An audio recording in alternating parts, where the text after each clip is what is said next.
wabarakatuh. Perkenalkan, nama saya Abdillah Subhan Rahmawan dengan NIM 400 113206 580 dari kelompok 7. Di sini saya akan menjelaskan mengenai peralatan apa saja yang mungkin terdapat di dalam sebuah kitchen atau dapur.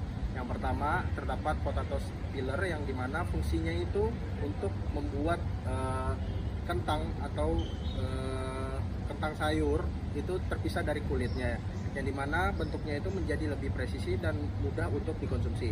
Yang kedua, terdapat magic foam atau yang biasa disebut dengan magic jar, yang dimana fungsi dari kitchenware ini itu memiliki fungsi untuk menanak nasi atau memasak nasi dengan waktu yang lebih singkat. Lalu yang ketiga, terdapat pisau, yang dimana pisau ini digunakan untuk memotong berbagai macam bahan seperti daging, sayuran dan buah-buahan seperti itu. Mungkin itu saja yang bisa dapat saya jelaskan. Saya kembalikan ke teman saya yang lainnya. Perkenalkan, nama saya Fikri Prasetya, NIM 061. Di sini saya akan menjelaskan bahan-bahan dari pisau. Ini terdapat pisau dan dibagi menjadi dua bagian, itu ada bagian plat dan bagian genggaman. Untuk bagian plat sendiri ini terdapat tiga bahan. Yang pertama itu ada besi, yang kedua stainless steel, dan yang ketiga itu adalah keramik. Dan untuk bagian genggaman itu sendiri ini ada tiga bahan juga. Yang pertama adalah bahan kayu, yang kedua plastik, dan yang ketiga karet. Dan selanjutnya untuk kekurangan dari pisau sendiri dan kelebihannya akan dijelaskan oleh rekan saya. Perkenalkan, nama saya Rifainul Karima dengan NIM 079. Di sini saya akan menjelaskan kelebihan dan kekurangan dari genggaman pisau ini. Yang pertama ini genggaman pisau dengan bahan kayu. Kelebihannya itu mudah digenggam dan tidak licin. Sedangkan kekurangannya itu mudah lapuk karena terbuat dari bahan kayu. Yang kedua itu ada pisau dengan genggaman bahan plastik. Kelebihannya itu lebih awet daripada kayu. Sedangkan kekurangannya itu licin saat digenggam. Dan yang selanjutnya itu genggaman dengan bahan karet. Kelebihannya itu tidak licin saat digenggam. Sedangkan kekurangannya itu karena dengan bahan plastik, maka ketika kena panas akan mudah meleleh. Terima kasih. Selanjutnya akan dijelaskan oleh rekan saya. Oke, selanjutnya saya akan menjelaskan tentang kelebihan dan kekurangan dari jenis plat ya. Di sini kan sudah dilihat teman-teman semuanya. Di sini kami kelompok 7 memiliki dua jenis pisau. Yang pertama bahan genggaman kayu dan plastik. Tapi di sini saya akan menjelaskan lebih ke platnya ya. Jadi untuk platnya ini sendiri terbuat dari stainless steel. Yang dimana stainless steel ini sendiri memiliki kelebihan dan kekurangan. Tapi itu nanti saya jelaskan nanti. Saya jelaskan dulu dari berbagai jenis yang ada. Jadi pisau itu terdiri dari plat. Untuk mata belah pisaunya itu ada dari keramik sama dari stainless steel dan juga dari baja. Nah, pertama dari keramik. Keramik itu sendiri memiliki kelebihan, dia itu tidak meninggalkan bau. Jadi kalau misalnya habis motong bawang, habis memotong ke daging, dia nggak akan meninggalkan bau bawangnya ketika motong daging itu sendiri. Nah, cuman kekurangannya adalah yaitu emang dia memang harganya lebih mahal gitu ya. Dan memang kekurangannya juga kalau misalnya kebentur itu juga malah jadi gampang pecah karena sistemnya itu dia keramik. Kalau besi ini mau dipukul beberapa kali juga dia bengkok, yang bisa dilurusin lagi. Kemudian yang kedua ada stainless steel. Stainless steel yang ini teman-teman. Nah, stainless steel ini sendiri kelebihannya adalah memang dia mudah dijangkau. Maksudnya juga untuk newbie juga, ibu-ibu para buatan tangga juga pasti belinya yang kayak gini gitu. Karena selain harganya murah, dia juga dapat ditemukan gitu. Kemudian kekurangannya apa? Kekurangannya itu ya kalau misalnya besi mungkin kalau jarang digunakan itu mudah banget untuk berkarat teman-teman. Jadi itu kekurangannya. Tapi untuk kelebihannya ya ini fleksibel gitu. Dia bisa digunakan untuk segala macam bahan. Dia juga nggak gampang bengkok, tapi juga ya dia juga bisa gampang bengkok gitu. Jadi nggak gampang bengkok tapi gampang bengkok, middle lah gitu. Oke, lanjut aja. Setelah dari besi, tapi kekurangannya tadi itu ya gampang karatan, kelebihannya ya mudah dijangkau kayak gitu. Kemudian yang terakhir ada dari baja teman-teman. Nah, kalau dari baja itu dia gak gampang bengkok, dia juga dari bahan baja itu kekurangannya tadi, kelebihannya gak gampang bengkok. Kekurangannya adalah yaitu ya selain susah dijangkau tapi juga berada di posisi yang 50-50 gitu. Jadi orang paling kalau pengen yang nyari bagus sekalian dia belinya yang keramik, tapi kalau misalnya pengen yang murah sekalian dia belinya yang besi ya. Jadi itu sih kekurangan kelebihannya. Tapi kalau yang ada di meja kami itu yang jenis bahannya adalah besi, yang dimana kelebihan dan kekurangan juga tadi sudah saya jelaskan. Yang pertama adalah kekurangan gampang karatan, dan yang kedua kelebihannya yaitu dia mudah dijangkau. Nah, mungkin itu aja kalau dari saya. Terima kasih. Saya lanjutin kepada Eci, silakan. Perkenalkan, nama saya Aslia Iwanugrani dengan NIM 077. Di sini saya akan melakukan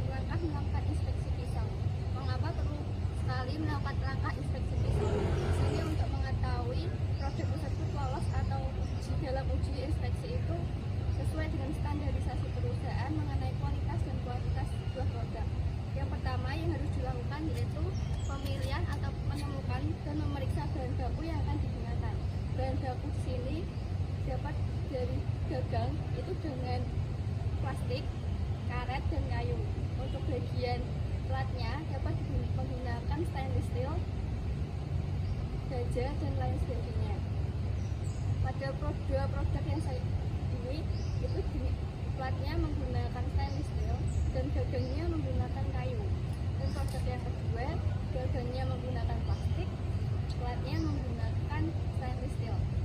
Mengapa sangat perlu dilakukan pemeriksaan produk? Karena produk di sini akan menghasilkan bahan produksi yang akan dihasilkan nantinya.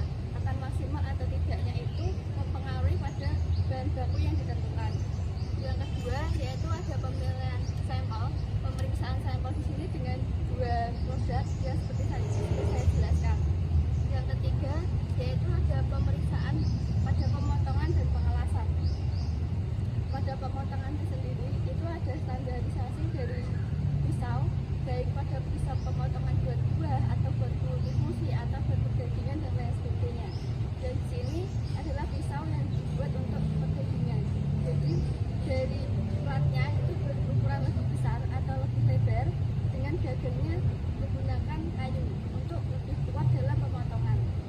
Yang kedua yaitu pisau multifungsi atau pisau yang menggunakan gagang plastik. Digunakan karena tidak licin dan mudah ditemukan dimanapun. Pada pengelasan di sini sangat diperlukan karena akan mempengaruhi kenyamanan atau keamanan dari konsumen. Apabila dalam pengelasan itu tidak rata atau tidak maksimal, maka akan sedikit menimbulkan lubang ataupun mungkin tidak rata dalam hal pengelasan tersebut, sehingga akan mengakibatkan luka apabila konsumen menggunakan. Yang keempat yaitu adanya penggabungan. Penggabungan di sini antara penggabungan plat dengan penggabungan kayu.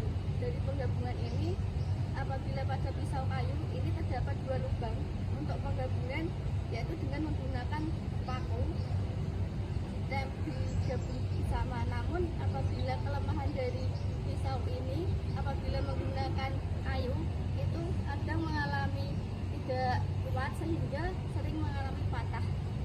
Yang selanjutnya yaitu penggabungan sini menggunakan plastik dan stainless steel. Penggabungan ini biasanya lebih kuat daripada penggunaan kayu, sehingga pisau ini sering digunakan dalam semua bahan, baik bahan masakan ataupun bahan lainnya. Yang terakhir yaitu proses finishing. Proses finishing ini untuk mengecek keseluruhan apakah pisau di sini itu dapat memenuhi standarisasi perusahaan baik dalam segi gagang, segi platnya, dan ujung pisau atau ukuran pisau dan lain sebagainya. Selanjutnya apabila dalam pisau ini sudah maksimal, selanjutnya akan melakukan proses packing. Kalau pisau kayu biasanya proses packingnya kan dijual di tempat pasar, jadi tidak ada proses packing yang begitu maksimal. Namun jika stainless steel yang terbuatan dari plastik, di sini ada seperti bentuk pisau di mana nanti stainlessnya itu akan dimasukkan sehingga untuk meminimalisir terjadinya kerusakan pada saat pengiriman. Mungkin itu yang dapat saya sampaikan. Terima kasih. Baik, selanjutnya di sini kami akan melakukan uji coba kelayakan dari segi ketajaman dari pisau yang pertama, pisau serbaguna dengan bahan baku plastik untuk genggamannya. Bisa dilihat tajam, dan ini termasuk layak untuk digunakan dan lebih praktis. Lalu kita akan menguji coba dari pisau yang kedua dengan bahan baku genggamannya kayu. Bisa dilihat teman-teman, potongannya tidak rapi dan lebih tidak simetris gitu, dan tidak tajam gitu. Dan ini untuk dari segi kelayakan ini kurang untuk digunakan untuk memotong bahan bakan sayuran, daging ataupun yang lainnya gitu. Lalu kita akan menguji kelayakan yang kedua, di mana di sini properti yang digunakan adalah styrofoam. Kita bisa lihat di sini. Ini cukup tajam ya guys ya, terpotong dengan rapi. Lalu kita akan melakukan uji coba yang kedua, yang dimana genggamannya ini kurang stabil dan potongannya itu menyebabkan tidak simetris. Dan mungkin sekian dari uji kelayakan kedua pisau yang kita uji. Bisa dilihat teman-teman, ini untuk dari kertasnya sendiri itu hasilnya kurang simetris untuk pisau yang ini. Dan untuk pisau yang simetris ini hasilnya sangat simetris dan tajam. Dan untuk properti yang kedua, pembuktian, ini menggunakan pisau yang bahan bakunya genggamannya kayu, ini tajam tapi tidak simetris hasil potongannya. Dan untuk yang ini,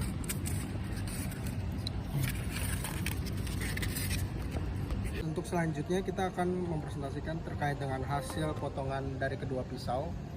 Bisa dilihat teman-teman, untuk pisau yang berbahan baku genggamannya kayu, untuk hasil potongan yang properti styrofoam ini kurang rapi dan tidak simetris. Begitu pula dengan yang kertas, bisa dilihat hasilnya tidak simetris. Lalu untuk yang kedua, ini hasil dari pemotongan pisau serbaguna dengan bahan baku genggamannya plastik. Bisa dilihat lebih nyaman dan lebih tajam, dan hasilnya pun lebih simetris dibandingkan yang kayu. Mungkin dari uji kelayakan yang telah kita sajikan, bisa disimpulkan bahwa pisau serbaguna dengan bahan baku plastik ini lebih baik kualitas dari ketajamannya ataupun dari kenyamanan dalam memotong, dan hasilnya pun lebih maksimal untuk melakukan pemotongan bahan-bahan baku yang ada di sekitar kita. Mungkin sekian yang bisa saya sampaikan dan teman-teman kami sampaikan, kurang lebihnya mohon maaf. Wassalamualaikum warahmatullahi wabarakatuh.